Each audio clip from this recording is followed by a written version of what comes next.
No.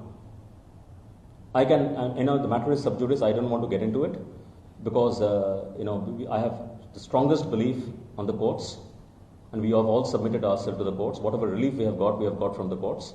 But I can tell you there's nothing that was, there was all of these are baseless, bald allegations. And that's exactly what, if you see the reports, the judgments that have come out so far, the judgments are clear. There is not an iota of evidence. These are bald allegations. Completely bald allegations. Sir, again, this is a conjecture. Okay, I think the best place for this conjecture to get discussed and found out is in the courts. They have failed to produce a single evidence of this matter in the courts in the last 2.5 years.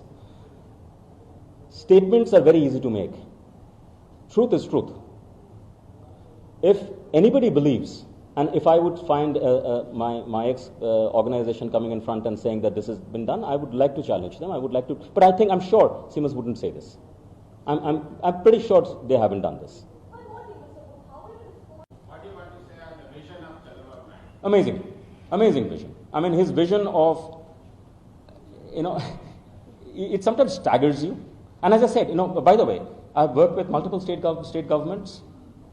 Being a chief minister, I'm sure, is a very tough job. Because imagine if as a CEO of a company, if I can imagine how my 24 hours went, and he's representing crores of people, and he's articulating to the last level of how he wants to translate and build the industrial infrastructure, including the soft infrastructure, which is skills of the people, to find jobs so that they can find jobs across the country, maybe internationally, so that they become ambassadors and bring in investments into the state. If this is not enthralling, then what is enthralling? And I'm saying any chief minister must be having a very tough job, and they have all demonstrated that, and that's why we had worked finally with those states to deliver these projects. Thank you, sir. Thank you very much. Number two is, what is a shell company? A company which is functioning, which has employees, the company which is paying salaries, the company which is paying its benefits, the company which is paying taxes. These are all shell companies. One day suddenly somebody says they're shell companies. So I may also as well say that you guys don't even exist. Does that make it truth? Any more truth than you saying that I didn't exist over here? This was a robo who came in and sat over here and spoke. That isn't truth. The truth is right in the front. By calling somebody a shell company, it's like calling in the schools, you call somebody a name. It's name calling. And that is what is happening. The problem that is these allegations are impacting people's lives, because behind these companies are individuals like me who have families. These are impacting our lives. We are not institutions. We are not companies. We are no more, I'm no more a company. These are impacting our lives, our literal lives. But what is impacting more is that, imagine this 213,000 students. It was your brother who went and got trained over there, and suddenly his employer is calling and saying, by the way, the certificate that you have given to find this employment, this certificate may not be valid because your government is saying that this was actually a scam, this certificate isn't valid. It is exactly like that. It's a nightmare. It's a nightmare for the parents of these 213,000 students. And that is what has implored me, because I have taken this last 2 years. You separately go and talk to my family and you will understand what has happened to them. But I'm not calling for sympathies, but I'm saying, please do not put the 213,000 people who got trained over there below a bust. These allegations are impacting lives. Let me give you a little background of this project. What's the reason of these projects? The reason of this project is twofold. One is industry downwards, the country downwards, state downwards, and there is a company upwards. What's the benefit for the company? Why would a company do such a project? Now, when Andhra Pradesh, for example, got bifurcated in 2014-15, the brief to us was that this part of the state has been primarily an agricultural state. When you're an agricultural state, unlike the other part of the state, where IT had by then got established in a big way, it was a primarily agricultural state. Now, when you say industrial infrastructure, it is not about building roads and building corridors and building industrial lands. It's also about building the people who are going to work in that industry. You can't have an industrial infrastructure without people being ready in this state. And for an agricultural infrastructure state, this is an impossible task of impossibility. And that is what the vision of the state government was, which was told to us, based on which we did a market research, we found out the gaps, we aligned with the state government's industrial policy, and the entire scope of the project was decided.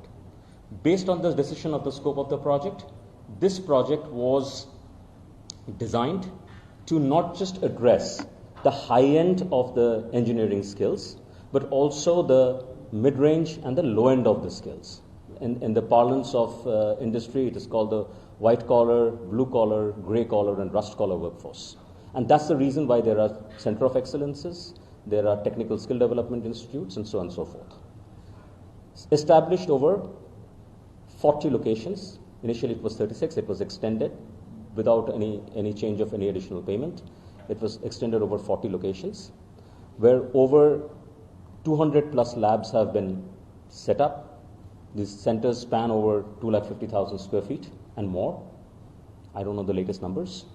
And till 2021, 213,000 students have been trained, certified, and all their details are available in the system.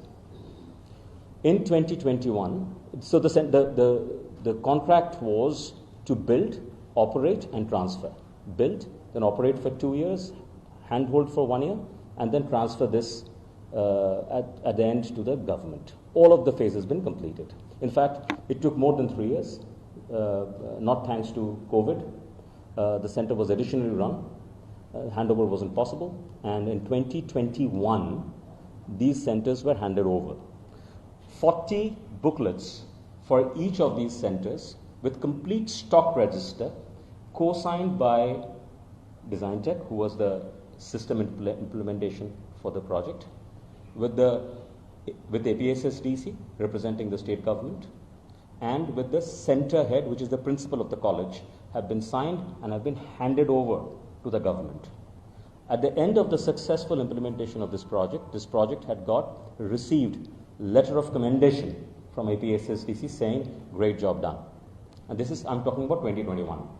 On the same 2021, the others, and this is letter of commendation has come from the managing director of APSSDC, not some officer.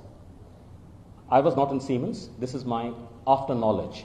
2018 I left. I had no understanding of what was happening.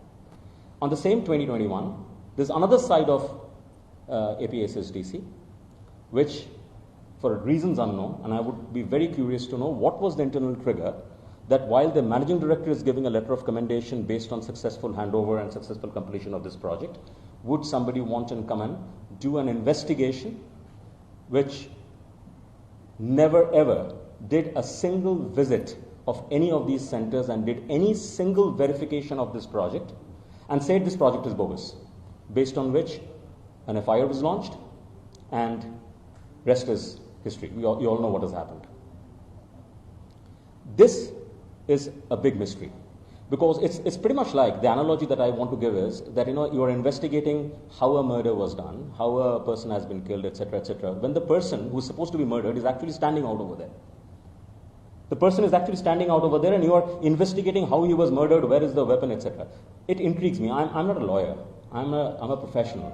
But it intrigues me that without even first, there's an Aesop fable that if the crow says that your ear has been taken, the first thing that you should do is put your hand on the ear and see if your ear has been taken. Don't run after the crow.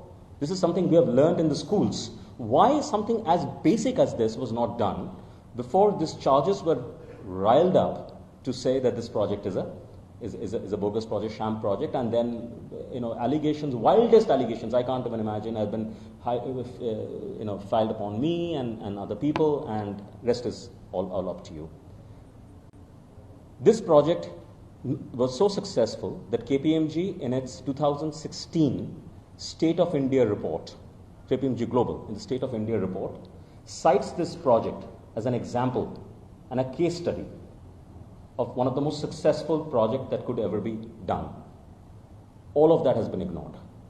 The detailed document leading to the project, which has all the reasons, it's like the whole scope document, which was a part of every conversation based on which the deliveries were done. By the way, I must tell you also this: the scope of this project was end delivery. It was not supply of products or hardware, software, etc. It was the entire scope. It was operational scope of outcome-based scope of training students to the industry quality that is required. That document has been consistently been not referred to, and that document has been consistently been not brought into picture because it clearly shows the level and the depth of which this project was envisaged and what this project has been delivered. And as you would understand, when you're talking about the scope as outcome, it is not just a bill of material. People who understand engineering, I would use an engineering word, it's also called the bill of process, which is the know-how, which in many people who talk about, startup industry call IP, but it's a know-how, it's a knowledge. And there is a bill of services. All of this was envisaged in this project, and all of this has been delivered. Because otherwise, I'm simple. Look at the end result. If the end result is what it is in front of you, and the infrastructure that was used to deliver that is in front of you, that's what the project speaks about itself. And I can always say that this project, and as Siemens, the company that I led and I worked with, we led this project successfully. With our partners and our ecosystem. There were hundreds of partners and ecosystem players who were engaged in delivering this project, and this project was done absolutely successfully. The law of natural justice says that if you are doing an investigation against somebody, you must at least call that person. It's like you're a newspaper reporter, you're writing a report against somebody, you will at least write that what is your opinion, I'm going to write this piece. The company may decide not to come and give you an answer. And you will write that there's no disclaimer by the company, or this is a disclaimer by the company. But I'm still sticking to the report or not sticking to the report. I was not given any opportunity. I didn't even know such a report existed till the report was filed in the courts. Okay. All I can say is I've read the report thereafter. It is laughable. It is laughable. And I will leave it at that because I think the rest, again, the courts of the country will decide.